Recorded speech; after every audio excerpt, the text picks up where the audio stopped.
Communication is one of the most powerful skills you can develop, yet it's often overlooked or taken for granted. How we express ourselves, listen, and connect with others shapes nearly every part of our lives, our relationships, our work, and even our confidence. But improving communication doesn't have to be complicated or take years. In fact, with just 4 focused hours, you can make real, noticeable changes that will transform the way people hear you and how you understand them. This isn't about learning fancy words or memorizing techniques that feel unnatural. It's about practical, everyday steps you can take right now to become clearer, more confident, and more connected.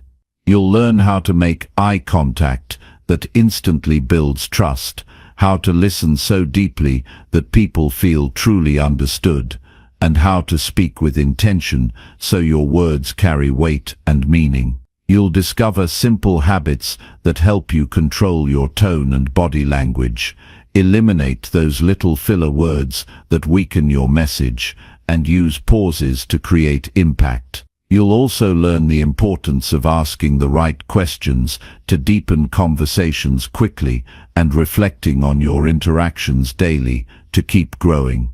This is a step-by-step guide designed to help you build a strong foundation and keep improving day by day.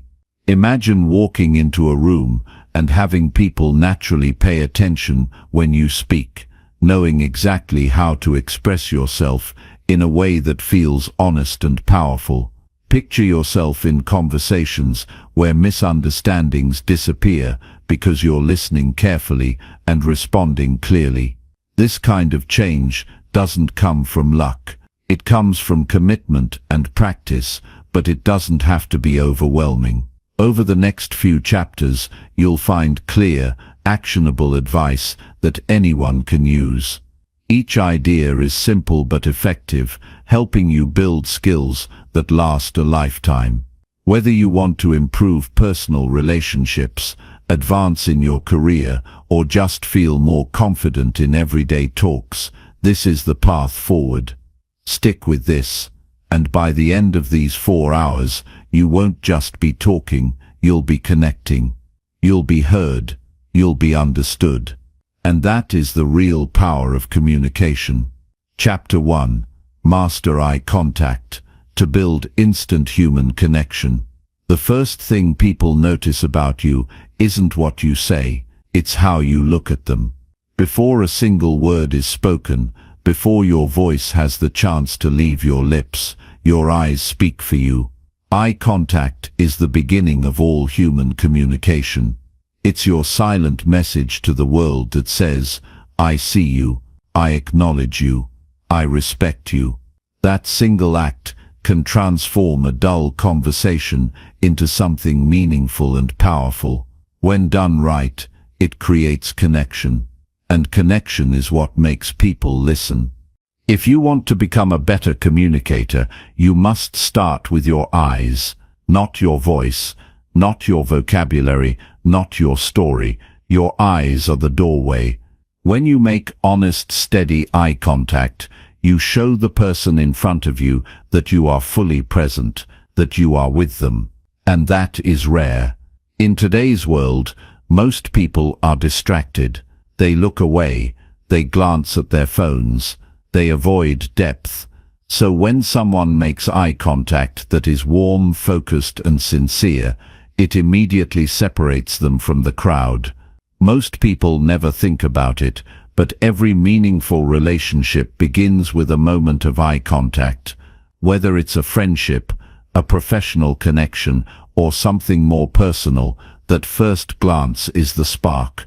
It's not about staring or being intense, it's about being real. When you look someone in the eye, you offer them your attention, and attention is the rarest form of generosity. But here's what most people get wrong. They either overdo it or avoid it entirely. They look down when they speak, or they stare so hard it becomes uncomfortable. The key is balance. The right kind of eye contact feels like listening with your eyes. It feels like you're holding space for someone without pressuring them. It's not a contest of dominance. It's an act of connection. Eye contact works because it touches something deeper in us. It speaks to our human need to be seen. Every person you meet is carrying an invisible sign that says, "Please notice me, please hear me, please see me." When you give someone that moment, when your eyes meet theirs and you stay with them, they feel it, they remember it, they trust you more. And trust is the foundation of all powerful communication. To master eye contact, you don't need to change your personality. You don't need to be extroverted. You just need to practice being present. Start small. The next time you're in a conversation, resist the urge to look away when you speak. Hold the person's gaze just a little longer than feels natural, not in a way that's rigid or mechanical, just enough to show that you are with them, that you're not distracted, that you're fully engaged. Watch how they respond. You'll see a shift. They'll open up, their shoulders will relax, their voice will slow down, because when someone feels seen, they also feel safe. And when they feel safe, they share more honestly. That's the secret to deeper conversations. It's not about having the right words. It's about creating the right space. Eye contact creates that space. You can practice eye contact every day. At the grocery store, at work, with your family, with strangers. The goal isn't to be perfect, it's to be consistent. Each moment is a small opportunity to build your presence. When you're ordering coffee, look the cashier in the eye and say thank you. When you pass someone in the hallway, give them a brief but steady glance and a nod. It may seem small, but over time, it trains your brain to stay present, and presence is power. It's also important to understand what happens when you avoid eye contact. When you look away too much, people feel that. They might think you're nervous, dishonest, or uninterested, even if that's not true. Perception matters. If you want people to respect you and take you seriously, you need to show up with your full presence. That includes your eyes. People listen more closely to those who look them in the eye. It signals authority, sincerity, and care. This doesn't mean you never break eye contact. That would feel unnatural. Human connection is a rhythm. You hold the gaze, you look away to gather your thoughts, you return to it. That flow builds comfort. The goal is not to dominate with your eyes. It's to invite, to say, "I'm here with you. I'm not rushing. I'm not distracted. I'm open." Think about the last time you had a conversation where someone truly looked at you and listened, not with their ears only, but with their entire presence. You probably walked away from that exchange, feeling understood, maybe even empowered. That's what great communicators do. They don't speak to impress. They speak to connect, and eye contact is the first bridge to that connection. Now think about the moments when communication breaks down. Often, it starts with distraction. You're talking, and the other person is glancing at their phone, looking over your shoulder, checking the time. It doesn't take long to feel dismissed. Words don't matter much when the eyes are somewhere else. So if you want to be a communicator who people respect and remember, begin with the most basic discipline: give them your eyes. There's also a mental shift that must happen. You have to believe that the person in front of you matters. Not just when you agree with them. Not just when it's convenient. Every person has value, and when you look them in the eye, you remind yourself of that truth. You build the habit of human respect. That alone makes you more powerful. You'll also notice that eye contact changes you. It makes you braver. It sharpens your focus. When you look someone in the eye and speak your truth, you build inner strength. You train yourself to stop hiding. That's not always easy, especially if you've spent years avoiding confrontation or fearing judgment. But growth begins with discomfort, and learning to hold someone's gaze, even when it feels vulnerable, is a form of courage. Courage isn't about loud speeches, it's about small acts of presence. When you stay with someone through your gaze, you're saying, "I won't shrink, I won't hide. I'm willing to connect, even when it's uncomfortable." That courage builds character, and character builds influence. In difficult conversations, eye contact becomes even more important. When emotions are high and trust is low, the way you look at someone can either calm the tension or escalate it. A soft but steady gaze can bring the temperature down. It shows that you're listening, that you care, that you're not here to fight, but to understand. This is how strong communicators lead. They bring peace through presence.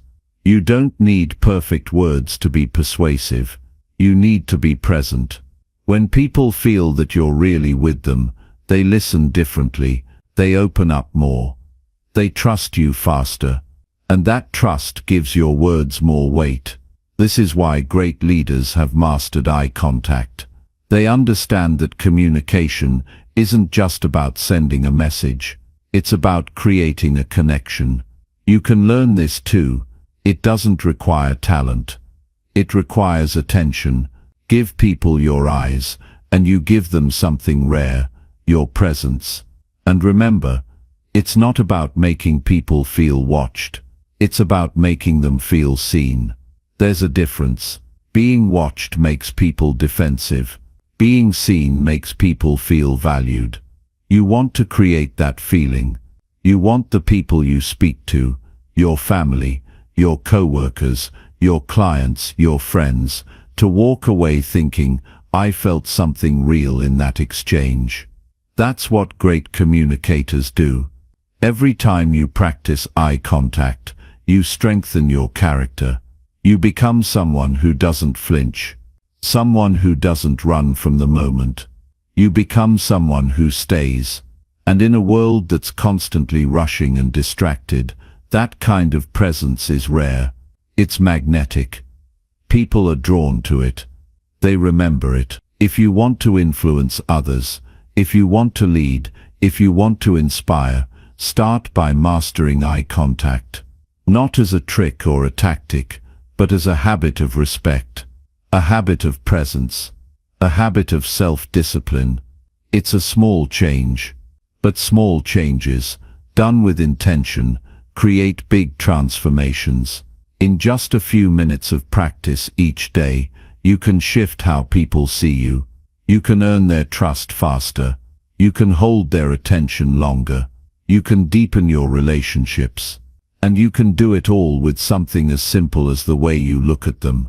Your eyes are not just for seeing, they are for connecting. And if you're serious about becoming a better communicator, it begins here. Show up. Stay with people.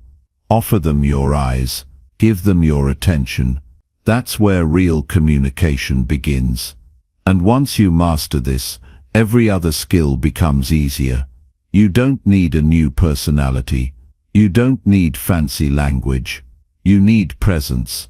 You need consistency. You need sincerity. You already have everything you need. You just have to practice. Begin now. Hold your gaze. Be there fully. And watch your communication and your life change. Chapter 2. Practice active listening to understand before responding clearly. Most people hear, but very few actually listen. Listening is one of the most underestimated skills in life, yet it has the power to transform every relationship, every conversation, and every outcome. If you want to be understood, if you want to speak with impact, you must first develop the ability to truly understand others. That's what active listening is. It's not just nodding while someone talks. It's not waiting for your turn to speak. It's the discipline of giving someone your full attention, holding space for their words, and absorbing what they say without rushing to respond. This kind of listening requires effort. It demands presence. It forces you to set aside your own inner noise, the judgments, the impatience, the need to be right, and instead focus completely on what the other person is trying to say. When you do this, you will hear more than just words. You'll notice their tone, their hesitation, their energy. You'll hear the emotions underneath.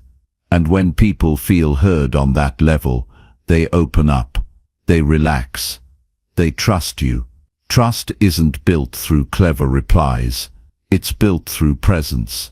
Most arguments happen because someone didn't feel understood, not because of the content of the conversation, but because of the lack of attention.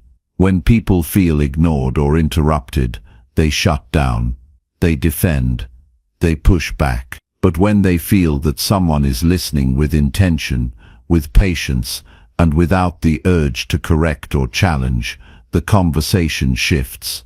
It becomes productive, respectful, honest. If you want to improve your communication skills in a way that actually works, you must stop treating conversations like debates.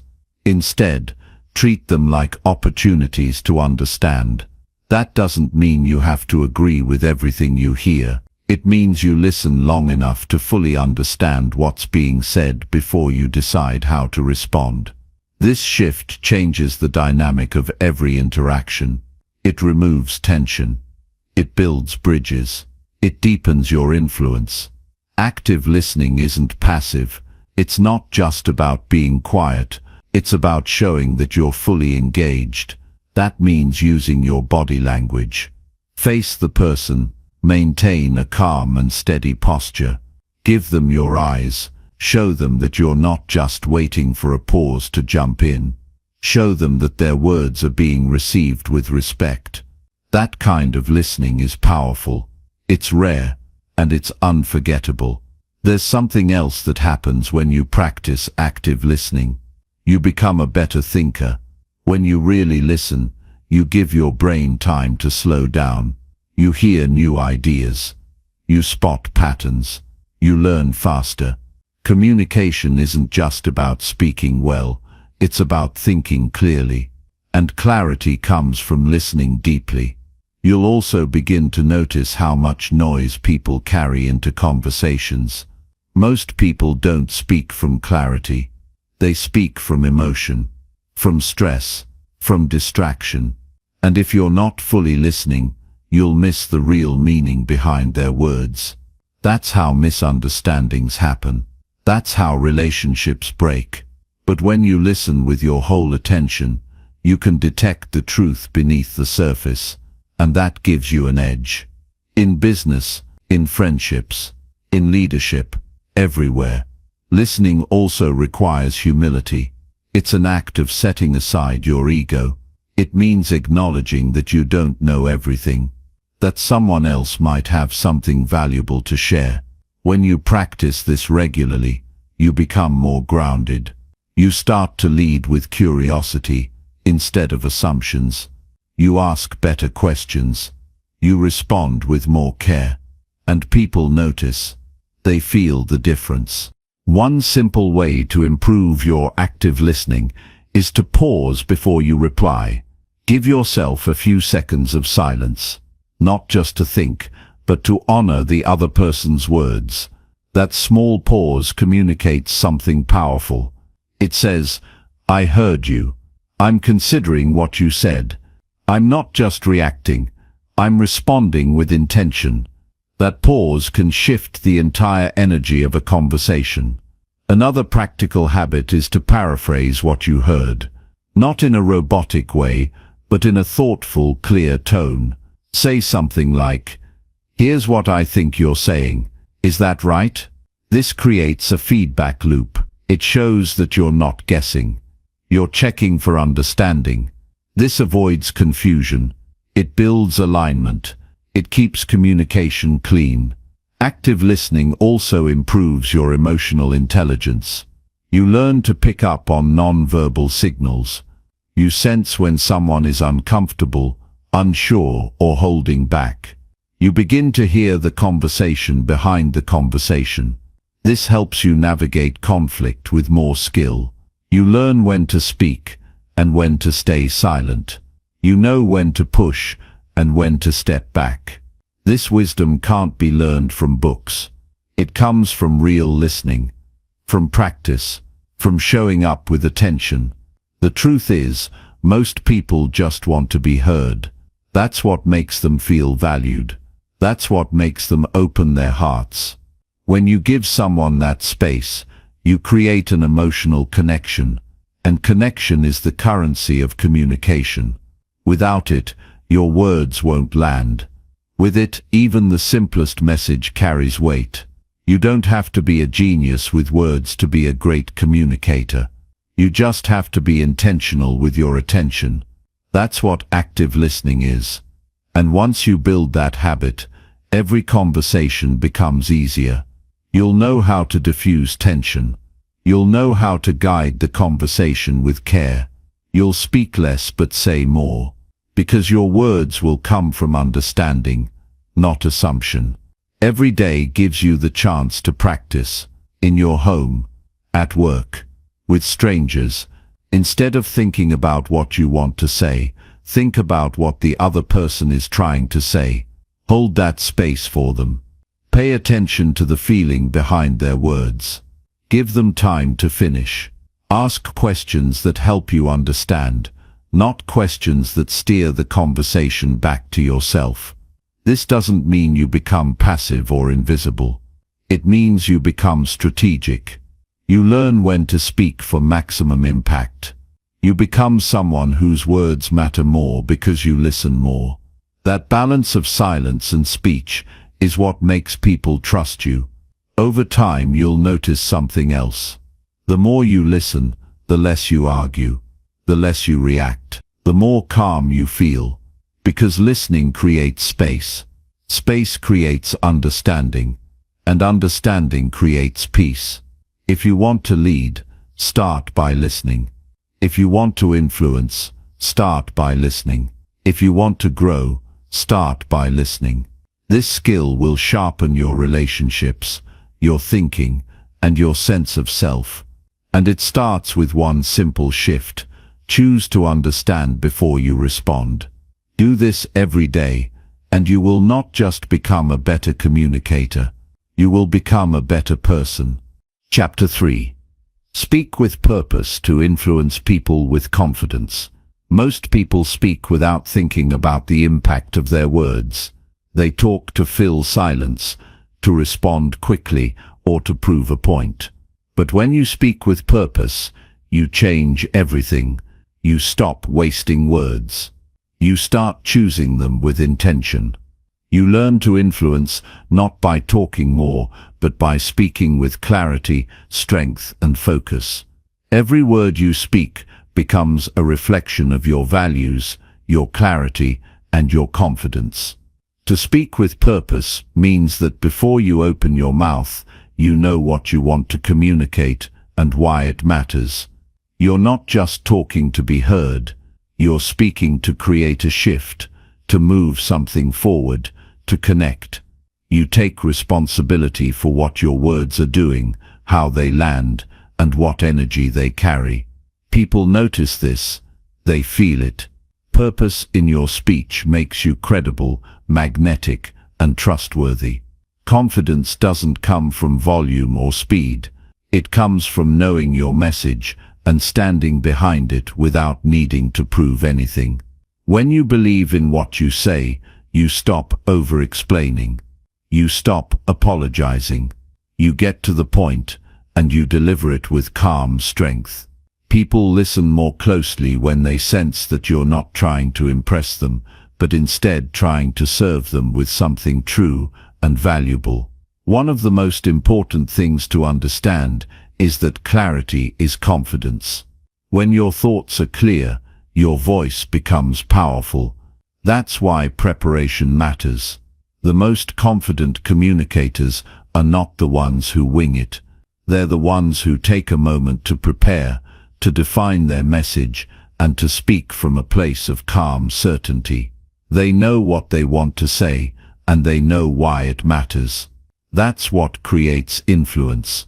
Not noise, not volume, not speed, but precision and intention. If you want people to follow your words, you must stop trying to sound impressive. Instead, focus on being useful, being honest, being real. Speak from your experience. Speak with emotion when it matters. Speak about things you know and admit when you don't. That kind of transparency builds trust. It gives your words weight. People don't want perfection, they want truth they can feel. When you speak with purpose, you also become more economical with your words. You don't need to dominate the conversation. You don't need to speak just to fill time. You understand that silence can be just as powerful as speech, and you use your words to build, not to distract. This simplicity cuts through noise. It allows people to hear the essence of what you're saying without getting lost in unnecessary details. Every powerful communicator asks themselves before speaking, what is the message here? What do I want the other person to take away? What is the result I'm hoping for? This discipline stops careless talking. It forces you to think before you speak. It creates structure and clarity. You're no longer throwing words into the air. You're delivering something meaningful, with intention behind it. There's also power in slowing down your speech. When you speak too quickly, it feels rushed, nervous, scattered. But when you slow down and let each sentence breathe, it creates space for your words to land. It signals confidence. It shows control, and it allows your message to carry more weight. People pay more attention when they feel that what you're saying has been carefully chosen, not impulsively blurted out. Purposeful speech also involves knowing when to stay silent. Not every moment needs your input. Some moments require presence, not participation. When you learn to hold your words until they are needed, your voice gains power. You become someone people listen to more closely because you don't speak without intention. Your silence creates anticipation. And when you finally speak, it has meaning. Influence doesn't come from being the loudest voice in the room. It comes from being the clearest. It comes from delivering your ideas with steadiness and purpose, not emotion and reaction. To build this habit, practice distilling your message into one sentence before you speak. Ask yourself, if I could only say one thing right now, what would it be? This simple step can change the way you communicate forever. When you speak with purpose, your relationships become stronger. People feel that they can trust you because you don't waste their time. You don't overwhelm them. You give them clarity. You listen well, you think clearly, and then you respond with care. That kind of communication creates respect. It eliminates confusion. It leads to faster decisions, healthier discussions, and more productive outcomes. This skill also helps you manage conflict more effectively. Instead of reacting emotionally, you take a breath and choose your words. You stay grounded. You avoid personal attacks. You speak only what is true, what is useful, and what moves the conversation forward. This discipline protects your integrity. It allows you to navigate difficult moments with maturity and strength. To develop this skill, start with small situations. Before you reply to a text, pause and consider your intention. Before you speak in a meeting, get clear on your key point. Before giving advice, ask yourself if you understand the situation well enough to offer anything valuable. This habit of checking your purpose before you speak builds mindfulness into your communication. Over time, it becomes second nature. There is also value in practicing articulation. Confidence isn't just internal, it's expressed through your voice, your pace, your choice of words. Practice speaking clearly. Record yourself. Listen to how you sound. Work on simplifying your language. Avoid vague statements. Use words that carry meaning. When your speech is clean and direct, people feel the strength behind it. Above all, speak from your values. Let your words reflect what matters most to you. Speak about things that make people think, grow, or reflect. Don't chase approval. Don't mimic others. Build your voice from the inside out. The more aligned your words are with your values, the more powerful they will be. Purpose is not a style, it's a foundation. It's what makes your communication unshakable, even in uncertainty. When you focus on speaking with purpose, you'll notice that people start leaning in when you talk. They'll begin to value your input more. You'll be invited into more important conversations. You'll be asked to share your views because people sense that you don't speak unless it matters. That reputation is built not by trying to sound confident, but by speaking with discipline and clarity again and again.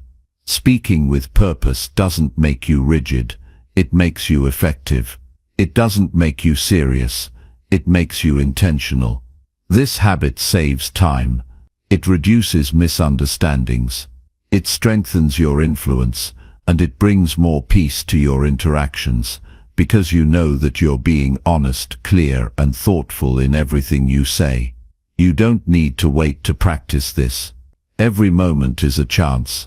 Every conversation is an opportunity. Be deliberate. Be focused. Speak from your values. Think before you reply. And most importantly, say only what moves the conversation forward. This is how you speak with confidence, not from force but from clarity. When your words reflect your truth and your purpose, people will not only listen, they will remember. Chapter 4. Eliminate filler words to sound sharp and powerful. Most people don't realize how often they weaken their message with filler words.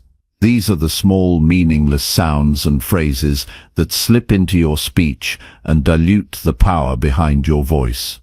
Words like, you know, sort of, and I think may seem harmless, but they shape how people perceive you. When you use them too often, you come across as uncertain, distracted, or unprepared. If you want to sound clear and strong, you must learn to eliminate them. The shift doesn't happen overnight, but it begins with awareness and a decision to speak with more care. Filler words sneak in because we fear silence. We think we need to fill every second of space, so we throw in sound while we search for our next word. But silence is not your enemy. Silence is strength. When you pause instead of filling space, you give yourself a moment to think.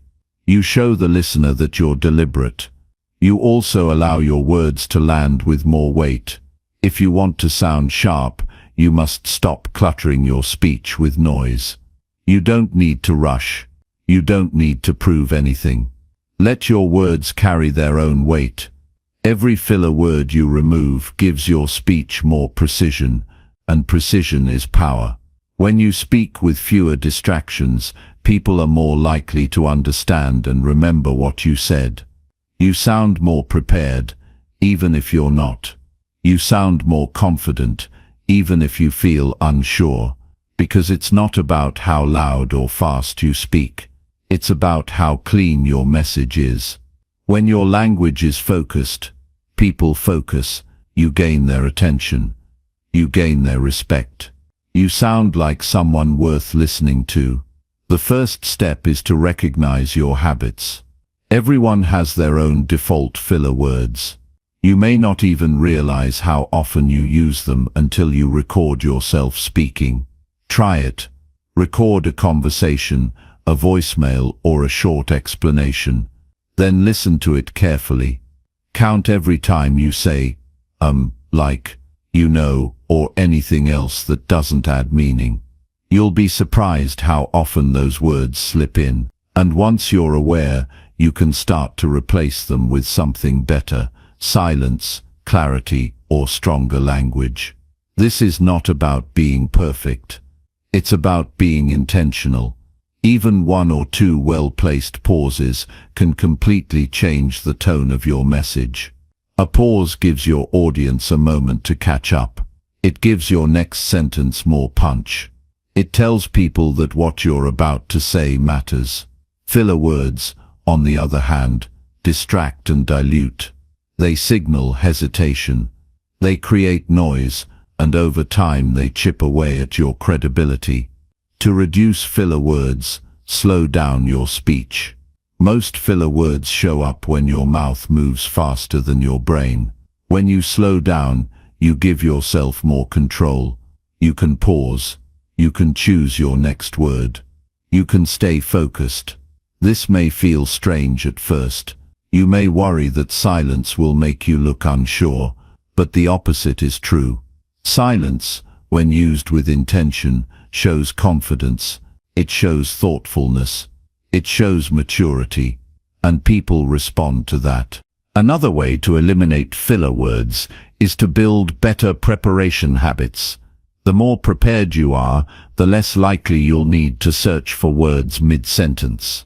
Before an important conversation or presentation, take time to outline your message. Know your key points. Know your examples. Know your goal.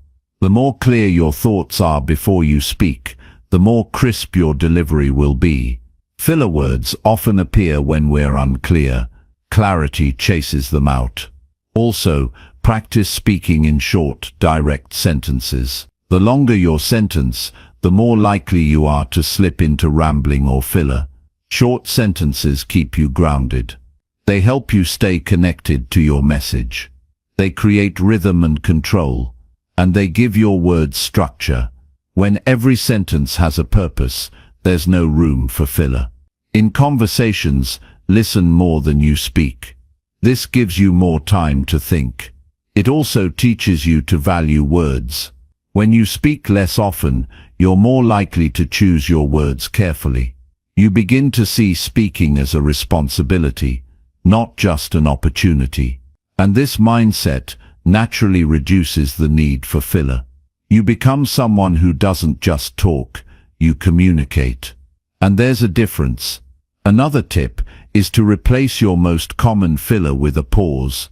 Every time you feel the urge to say, just stop. Give yourself 1 second of silence. Then continue. That pause will feel longer than it really is, but that's only because you're not used to it. Over time, that 1 second pause becomes your secret weapon. It becomes a mark of discipline, and people will notice the difference. To build this habit, practice out loud. Choose a topic, set a timer for 2 minutes, and speak without using a single filler word. It's harder than it sounds, but the more you do it, the more aware you become of your patterns. And awareness is the first step to change. You don't need hours of daily practice. Just a few minutes each day will make a huge difference over time. As you get better at eliminating filler, you'll start to feel more control over your voice. Your words will carry more weight. People will stop interrupting you as often. They'll hear your conviction. They'll sense your thoughtfulness. And most importantly, you'll start to believe in your own message. Because you're not speaking to fill space, you're speaking to say something that matters. Sharp communication starts with small improvements.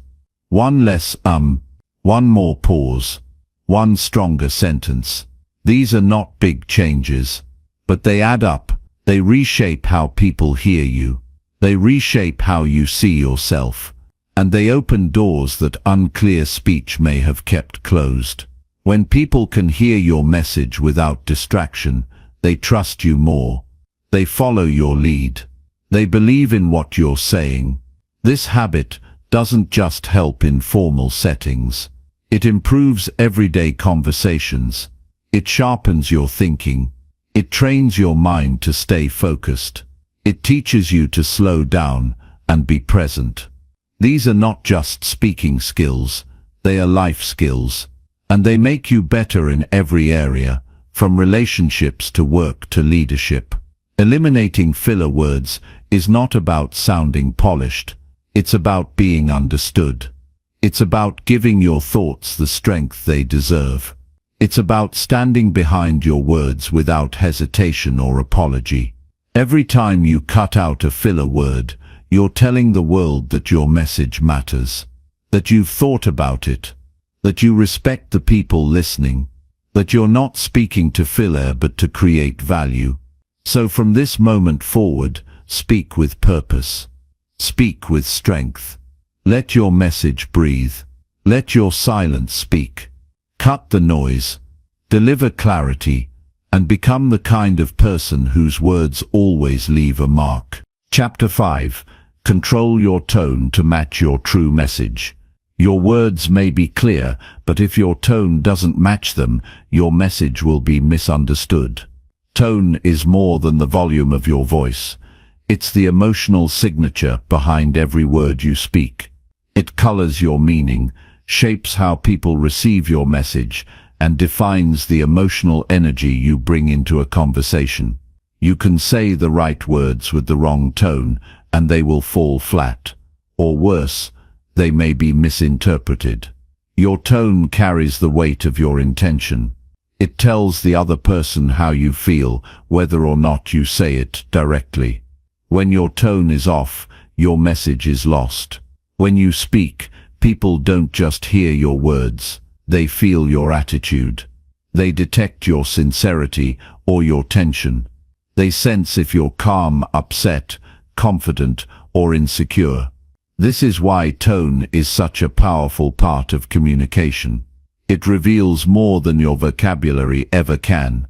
If you want to be fully understood, your tone must align with your meaning. If you want to be trusted, your tone must reflect clarity and self-respect. If you want to influence others, your tone must show conviction and care. You've experienced it before. Someone says, "I'm fine," but their tone says the opposite. Or someone offers a compliment, but it feels empty because there's no warmth behind it. These are reminders that what you say and how you say it are not the same thing. And when they don't match, people believe your tone, not your words. This is why mastering your tone is essential to building honest relationships, solving conflict, and becoming a communicator others want to follow. The challenge with tone is that we often don't hear our own.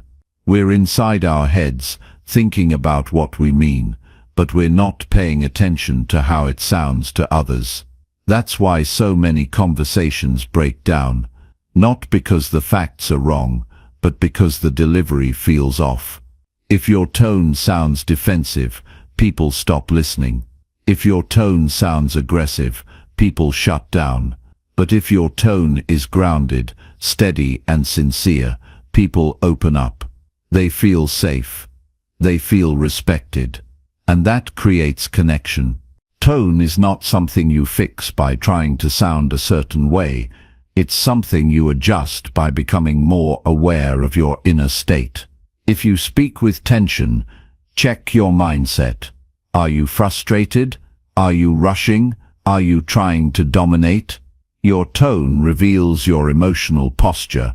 If your voice is sharp, your tone is probably shaped by irritation. If it's flat, you may be emotionally checked out. Before you speak, pause and check your presence. Ask yourself, what energy am I bringing into this conversation? What emotion is riding on my words? The more calm you are, the more controlled your tone becomes. You don't need to be cold or robotic. In fact, warmth is one of the most powerful tones you can use. But warmth is not about sounding overly cheerful or fake. It's about speaking from a place of care. It's about slowing down enough to be fully present with the person in front of you. Warmth shows that you value the other person's experience, and it makes your message easier to receive. It invites trust. Confidence in your tone does not require volume. Many people confuse a loud voice with a powerful one, but true confidence is quiet and firm. It's the tone that says, "I know what I'm saying, and I don't need to prove it." This kind of tone gets attention without demanding it. It sets the pace of the conversation. It keeps things grounded, even when emotions are high, and it makes people feel safe to share their truth in return. In high-stakes conversations, tone becomes even more critical. When tension rises, the wrong tone can inflame the situation, but the right tone can bring it down. If you stay composed, your tone becomes an anchor. If you react, your tone becomes fuel for more conflict. This is why discipline matters. The way you manage your tone under pressure tells others whether they can trust you when things get tough. Anyone can speak calmly when things are easy, but maintaining a steady tone when things are hard is the sign of real emotional maturity. To improve your tone, start by listening more. Pay attention to how people speak, not just what they say. Notice the difference between someone who speaks with compassion and someone who speaks with sarcasm. Feel the difference between encouragement and criticism. These examples will tune your ear. They'll help you become more sensitive to your own tone. And when you catch yourself sounding impatient, sharp or unsure, you'll know how to correct it in real time. You can also record yourself speaking and play it back. Listen for the tone behind your words. Does it match your intention? Does it sound how you want it to sound? Be honest with yourself. This exercise can be uncomfortable, but it's one of the fastest ways to gain self-awareness. It helps you hear yourself the way others do, and that insight is priceless. One of the most overlooked aspects of tone is consistency. If your tone changes too much from one situation to another, people get confused. If you're warm with one person and cold with another, it sends mixed signals. If you're confident one day and passive the next, people question your stability. This doesn't mean you need to sound the same in every setting, but it does mean that your tone should always reflect integrity. You should sound like the same person, honest, present, and emotionally clear, whether you're speaking to a friend, a coworker, or a stranger. The goal is not to perform a tone, but to develop a way of speaking that reflects who you really are, at your best. That means doing the inner work. The more peace you have within, the more peace you bring to your tone. The more grounded you are, the more grounded your words become. Your tone is a mirror of your state. So the most powerful change often starts in silence, before the words even form. To align your tone with your true message, don't rush. Think clearly, breathe fully, speak only when you mean it. This slows down the noise in your head and helps your words come from a place of clarity, not reaction. Over time you'll develop a tone that feels honest and strong at the same time. You'll be able to speak with impact, not because you're trying to impress, but because you're rooted in truth. You don't need to change your voice to control your tone. You need to change the way you connect to your message. When you care about what you're saying, when you believe in it, and when you speak from that belief, your tone will naturally match your message. People will feel it. They may not remember every word, but they'll remember how you made them feel, and that feeling comes from tone. Every conversation is an opportunity to practice. Every word you say carries your energy. When you master your tone, you master your presence. And when your presence is strong, your influence expands. This is not just a skill for speaking, it's a way of being. Speak with a tone that reflects your truth. Speak with intention, speak with discipline, and let your tone do more than deliver words. Let it deliver who you are. Chapter 6. Ask better questions to deepen every conversation fast. A question is more than a request for information. It's an invitation. It opens a door to deeper understanding, emotional connection, and shared truth. The right question can change the tone of a conversation, redirect its energy, and uncover what would otherwise remain hidden. Most people ask questions to get answers, but the most effective communicators ask questions to build trust, discover meaning, and draw others out. They know that when a conversation feels stuck, the way forward isn't to talk more, it's to ask better. The quality of your questions often determines the quality of your relationships. Shallow questions lead to shallow connection. Surface-level curiosity creates surface-level dialogue. But thoughtful, open-ended, sincere questions allow people to open up. They make others feel seen. They let someone know that you care about who they are, not just what they do. When you ask someone a question that makes them pause and reflect, you give them the rare gift of being heard without being judged. Most conversations follow a pattern that rarely changes unless someone takes the lead. People ask, "How are you?" and get a vague answer. They talk about the weather, their routines, or the news. These exchanges feel safe, but they're rarely fulfilling. The reason is simple: the questions aren't built to go anywhere. They close the conversation down instead of opening it up. If you want to change that, you must first learn to ask questions that reveal what matters. The first step is to shift from questions that start with "do you" or "did you" to those that begin with "what," "how," or "why." These kinds of questions encourage people to share more than a yes or no. They invite stories, insights, and emotion. For example, instead of asking, "Did you like the meeting?" try asking, "What stood out to you in the meeting today?" Instead of, "Do you feel okay?" ask, "What's been weighing on your mind lately?" These small shifts create space for honest, open responses. It's also essential to avoid asking questions with an agenda. When people feel like they're being interrogated or steered, they close off. A good question isn't a trap, it's a mirror. It helps someone see themselves more clearly. It gives them a chance to share what they really think, not what they assume you want to hear. If your tone is judgmental or your question is leading, the depth you're looking for will vanish. But if your question is rooted in genuine interest, the conversation will unfold naturally. The best questions are often the ones that come from stillness. They emerge not from a script but from presence. They show that you're truly listening, not just waiting to speak. When someone finishes a sentence and you pause, not to change the subject but to ask, "What did that mean for you?" you give them a moment to reflect. That moment creates a shift. They feel safe, they feel like their words matter, and they're more likely to open up again.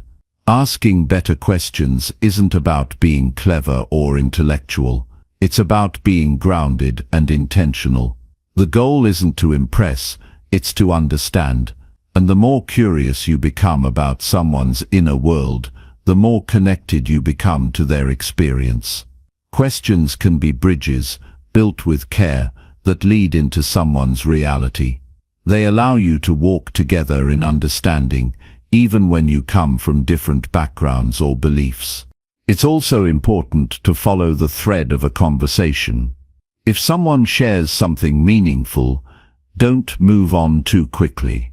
Stay with it. Ask, "Can you tell me more about that?" or "What made that moment stand out for you?" These follow-up questions show that you value their story. They show you're not just checking boxes. You're engaging at a deeper level. This builds a kind of trust that can't be forced. It must be earned through consistent, respectful curiosity.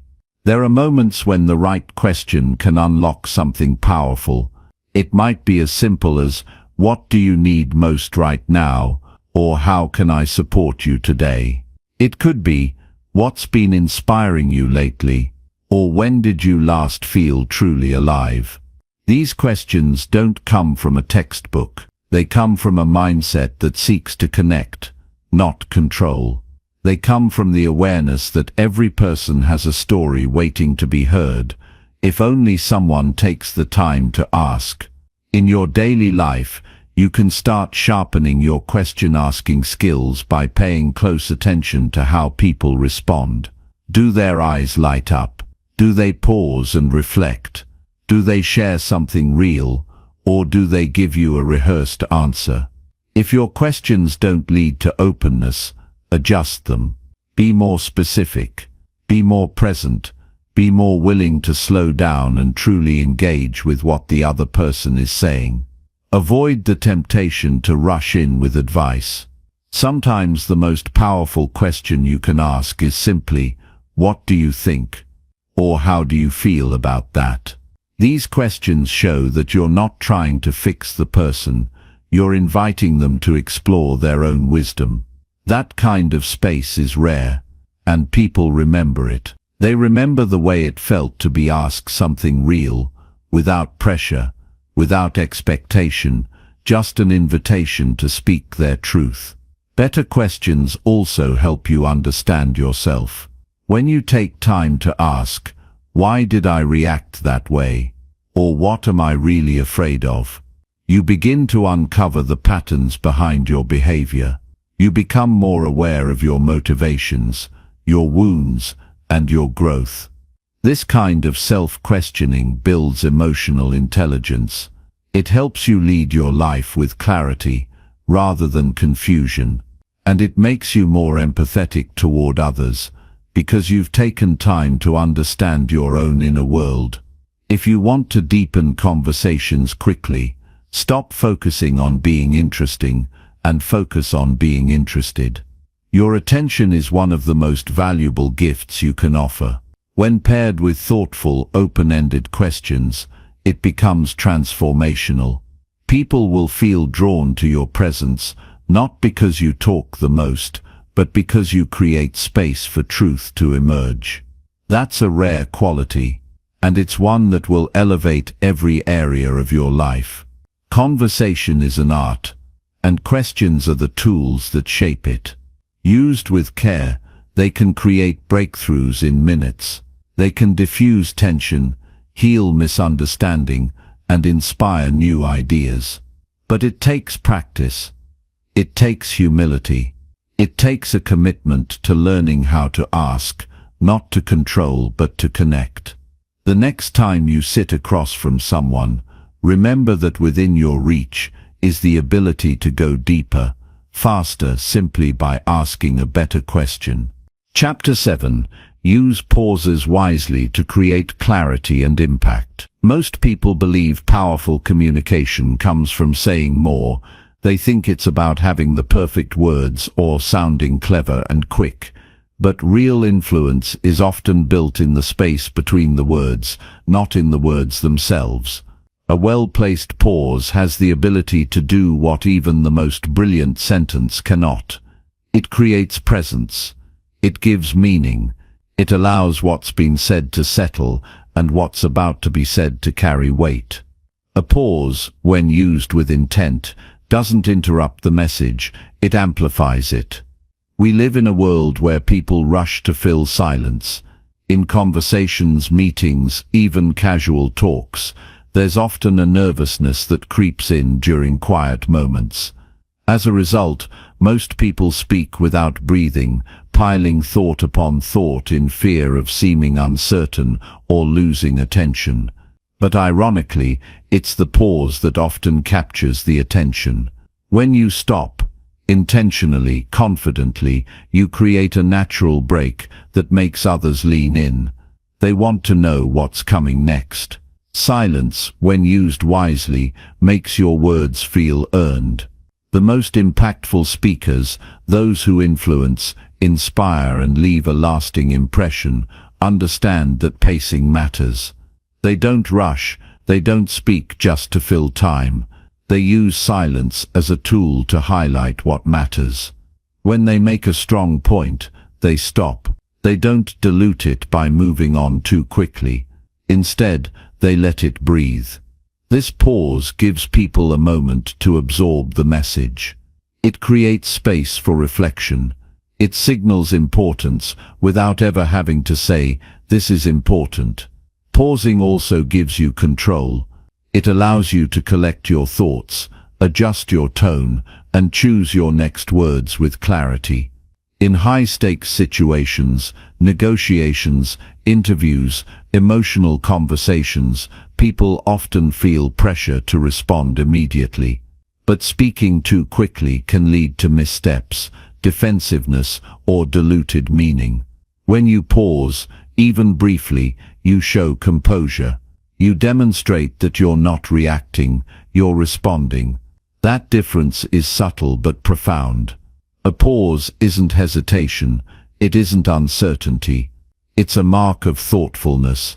And when used deliberately, it adds depth to your voice. It signals that you're confident enough not to rush. It says you're present, not performing. That presence builds trust. People can feel when you're truly in the moment with them, not lost in your head or trying to impress. And often, a simple pause can do more to build credibility than 1,000 carefully crafted phrases. In conversations, pausing gives others space to speak. It invites contribution. It shows you're not just waiting to talk, you're actually listening. That small gap after someone finishes their sentence, if you resist the urge to jump in, can be the space where honesty lives. They may go deeper. They may share more. Or they may ask you something real. But it only happens if you allow silence to do its job. This is especially important when discussing difficult or emotional topics. People don't need instant answers or perfect advice. They need space. They need to know that you're not just reacting but truly hearing them. A pause communicates that better than any words. It says, "I'm with you." It says, "I care about what you're saying." It gives both you and them room to feel, think, and respond with honesty instead of reflex. In public speaking, the pause is a weapon. A sentence delivered with urgency, followed by silence, creates a rhythm that the audience feels. It gives them time to catch up and connect. A powerful idea, stated clearly and followed by quiet, becomes memorable. It stands out. And in a world full of noise, what stands out is what stays. Learning to pause also helps you avoid filler words, those unconscious habits like you know, like, and I mean. Most people use them to buy time when they're unsure, but those habits weaken your message. They signal insecurity. A pause, on the other hand, buys time without sacrificing clarity. It gives you the space to think and choose the best way forward. Over time, replacing filler with silence sharpens your speech and makes you sound more composed. It's important to practice pausing, not just when speaking, but when listening. When someone shares something meaningful, don't immediately jump to respond. Sit with it, let their words hang in the air. That moment of quiet shows respect. It allows the conversation to deepen. It tells the other person that you're not just listening to reply, you're listening to understand. In relationships, especially close ones, the way you use silence can make or break a moment. When emotions are high, when conflict is near, or when someone is trying to open up, your ability to pause can shift the energy. You don't always need to fix. You don't always need to defend. Sometimes silence says, "I'm here," and that's enough. As you build the habit of pausing, you'll begin to notice how much power it holds. You'll find yourself less reactive, more grounded. You'll choose your words more carefully, not because you're afraid to speak, but because you know the weight they carry. You'll find your presence expanding, not by speaking louder or faster, but by learning when to stop and let the moment speak for itself. The pause teaches discipline. It forces you to slow down, to trust that you don't need to prove yourself in every sentence. It teaches you patience, both with others and yourself, and it teaches you respect. The kind that recognizes that communication isn't just about talking, it's about creating space for meaning to emerge. If you want to become more persuasive, more influential, and more respected, start practicing the pause. Notice when you're rushing. Pay attention to the moments when you feel the urge to fill the silence, and instead of giving in to that impulse, just stop. Let the silence be there. Let it do its quiet, powerful work. In that space, you'll discover something most people miss, that sometimes the most powerful thing you can say is nothing at all. Chapter 8. Match body language to reinforce your spoken words. People listen not only with their ears, but with their eyes. Long before a word leaves your mouth, your body has already begun the conversation. It tells others whether to trust what you say. It signals whether you believe your own message. It shows whether you're open, guarded, confident, unsure, present, or distracted. This is why body language is not secondary to speech. It is part of the message itself. If your words and body send different signals, people will believe your body every time. The most impactful communication happens when your gestures, expressions, posture, and movements support what you're saying. This alignment creates authenticity. It doesn't matter if you're delivering a presentation, having a casual chat, or sitting silently with someone you care about, your body is always speaking. And people are always reading it. If your tone says one thing and your body says another, trust is lost. People might not point it out, but they'll feel it, and their confidence in your message will shrink. Start with your eyes. They're the first sign of presence. Looking someone in the eye while you speak shows that you're engaged. It tells them you mean what you say. Shifting your gaze too often, or avoiding it altogether, sends a signal of uncertainty or disinterest. But looking at someone directly, especially during moments of emphasis, grounds your message in sincerity. Eye contact isn't about staring. It's about connection. It's about letting the other person know you're here with them, not just performing words. Next is your posture.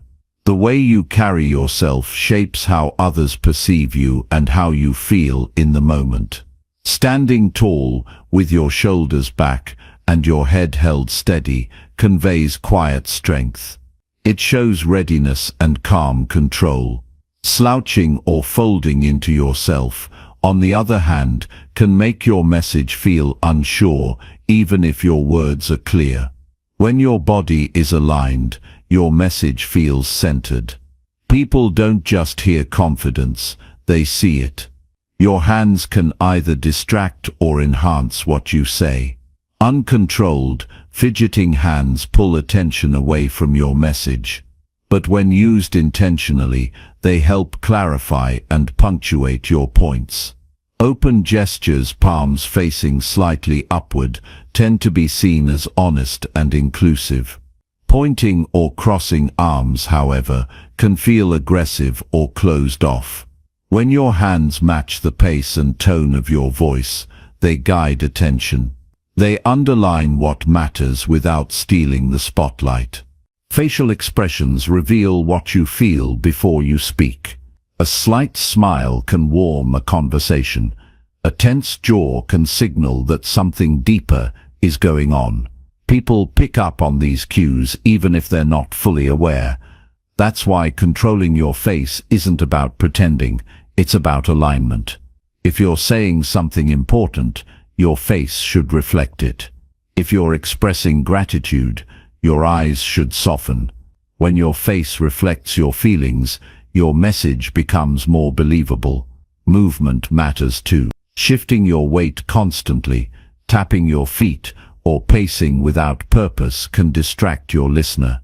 Stillness, on the other hand, suggests control. It doesn't mean being stiff, it means being intentional. Walking slowly as you speak, leaning in to show interest, stepping back to give space. All of these movements help guide emotional energy. They show people that you are aware, not just of yourself, but of the space and connection between you. Even the way you breathe influences how your body communicates. Shallow, rapid breaths tend to tighten your voice and create tension in your gestures. Deep, steady breathing grounds you. It keeps your body calm, which helps your message feel anchored. When your breath supports your words, your body finds its natural rhythm. That rhythm reassures others and gives your communication a sense of flow. In conversations that matter, whether personal or professional, your body can often do more than your voice. A supportive touch on the arm, a nod at the right moment, or a relaxed stance can communicate empathy, agreement, and trust faster than any words can. These moments build emotional rapport. They show the other person that you're not just exchanging information, you're building a connection. Matching your body language to your words also prevents confusion. Imagine saying, "I'm excited," while your arms are crossed, your tone is flat, and your face is blank. No one will believe you. But if your eyes light up, your smile is real, and your body leans forward slightly as you speak, the message becomes believable. People don't want to decode your intent, they want to feel it clearly. And congruent body language eliminates doubt. It's not about being dramatic or over-expressive. It's about making your communication whole. Every part of you should send the same signal. When your body supports your words, people don't just hear you, they feel you. That feeling is what creates impact. It's what stays with people long after the conversation ends.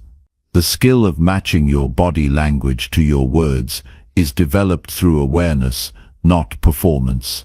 It begins with noticing how your body reacts in different situations. Do you close off when you're nervous? Do you over-gesture when trying to sound confident?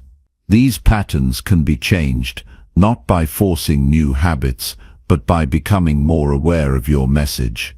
When your focus is on being clear, honest and connected, your body naturally follows. Practice in everyday moments. The next time you talk to someone, notice how you're standing. Notice your hands. Notice if your expression mirrors what you're saying. Start aligning your body to support your message in small, consistent ways. Over time, this alignment becomes effortless. It becomes part of how you communicate. People won't always remember your exact words, but they will remember how you made them feel, and how you made them feel depends largely on what your body was doing while you spoke. When your body supports your message, people trust you more, they engage more, they feel safer around you. They understand you not just intellectually but emotionally. The goal is not to manipulate. It's to become whole in your expression, to make your words and your presence one single clear message. When that happens, communication becomes more than exchange, it becomes influence. And that influence is built not just in what you say, but in how you carry yourself while you say it. Chapter 9. Reflect daily on your conversations to grow faster. Growth in communication doesn't come only from reading books or taking courses. It comes from paying close attention to what you're already doing. Every conversation you have, no matter how small or casual, is a mirror. It reflects how clearly you express yourself, how attentively you listen, and how deeply you connect. But without stopping to look into that mirror, you miss the opportunity to learn. Reflecting daily on your conversations isn't just about self-critique. It's about discovering the invisible patterns that shape how people respond to you and how you respond to them. You start to notice how your words landed, not just whether they were right or wrong. You begin to see the subtle ways your mood affected your tone. You remember the moments where you lost someone's attention, or where you felt you truly connected. These are the points of growth. Reflection allows you to capture those fleeting signals that slip away in the rush of everyday life. It's not about overanalyzing. It's about making sure you're not walking blindly through your communication habits. Most people have conversations and then move on. They forget what they said, how they said it, and how it was received. But the truth is, the fastest way to improve as a communicator is to pause at the end of the day and ask simple but honest questions. Who did I speak with today? How did I feel during those moments? Was I present or distracted? Did I speak with clarity, or was I vague? Did I truly listen, or was I just waiting for my turn to talk? These questions help you become aware of your default patterns. Maybe you notice that in high-stress situations, you tend to interrupt more. Or perhaps you realize that when you're tired, you become less empathetic in your tone. Awareness like this helps you grow not once in a while, but every single day. Communication becomes less reactive and more conscious. You start choosing your words with care, not out of habit, but out of understanding. Reflection is not about reliving every mistake. It's about seeing the lesson beneath it. When a conversation didn't go well, it's tempting to blame the situation or the other person. But growth begins when you look at what you could have done differently. Maybe you rushed through an explanation and left someone confused. Maybe you avoided a difficult truth and missed the chance to be authentic. Reflection turns these moments into insight, and insight builds skill. Sometimes you'll remember a moment of silence you didn't fill. At the time, it felt uncomfortable.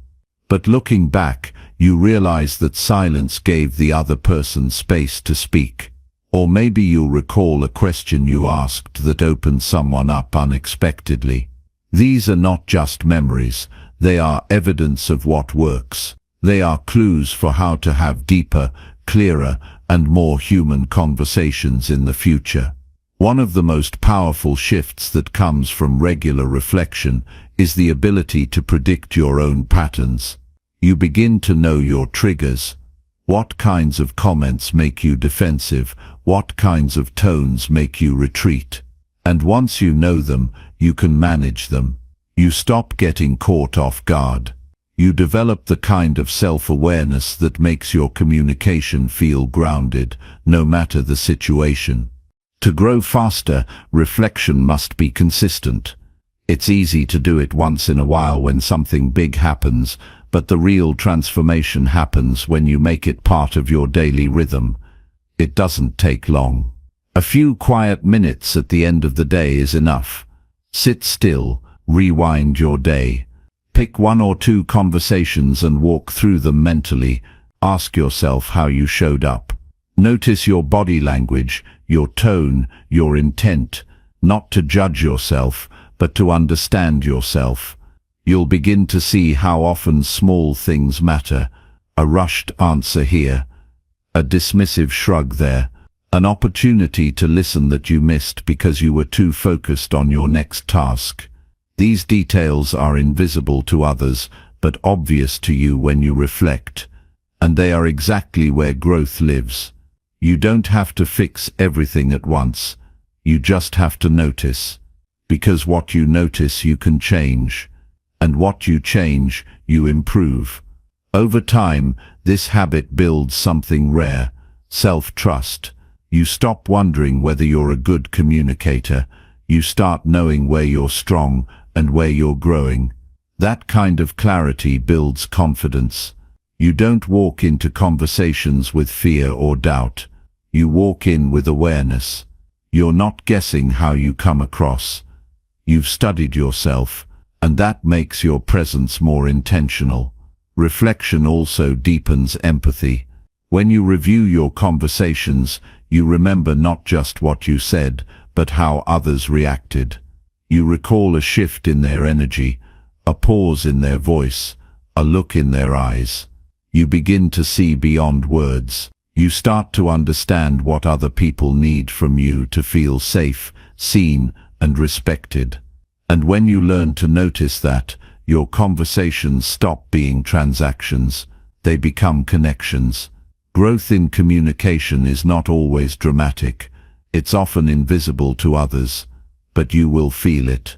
You'll feel yourself pausing before speaking, choosing better questions, letting others finish their thoughts. You'll find yourself more present, less reactive, more patient, and that feeling will start to spread, not just in conversations, but in your relationships, your work, your self-perception. The act of reflecting gives you access to a part of your mind that's often ignored, the part that understands your own behavior in context. It helps you stop repeating the same missteps. It frees you from automatic habits, and it allows you to refine your presence in a way that no external feedback ever could. Because no one knows your inner world like you do. When you turn inward with honesty and consistency, you become your own best teacher. Each day you reflect, you refine. Each time you pause and look back, you take a step forward in your communication journey. The results won't always be immediate, but they will be lasting. And over time, the version of you who speaks will be sharper, wiser, and more in tune with others, not because you memorized techniques, but because you truly understand yourself. Chapter 10. Commit to lifelong improvement by tracking your progress daily. True mastery of communication is not a destination. It is a journey without an endpoint. Improvement is not a one-time event or a skill you can check off and forget. It requires dedication, patience, and above all, a commitment to lifelong growth. The key to sustaining this growth lies in tracking your progress daily. This practice keeps you honest, focused, and motivated, turning small, consistent actions into powerful transformations over time. At the heart of tracking your progress is the understanding that change doesn't happen overnight. It happens in increments, invisible day to day, but undeniable when viewed over weeks, months, and years. When you take time each day to review how you communicate, you create a record of your journey. This record serves as a mirror that reflects your efforts, successes, and areas that need more attention. Without it, it's easy to lose sight of your progress or become discouraged by occasional setbacks. Tracking your progress forces clarity. It pushes you to define what good communication means for you personally. It may mean fewer filler words, stronger eye contact, or more purposeful tone. Whatever your goals, writing them down and monitoring your efforts transforms vague intentions into concrete targets. This clarity gives your practice direction and purpose. It turns random attempts into focused action. This commitment begins with small daily rituals. After each meaningful conversation, pause and ask yourself, what went well? Where did I stumble? Did I stay present and listen fully? Did my words align with my intentions? These reflections don't need to be long or complicated. Even jotting down a sentence or two in a journal can deepen your awareness. This simple act builds a habit of accountability to yourself. Accountability is not about self-criticism. It's about honest appraisal.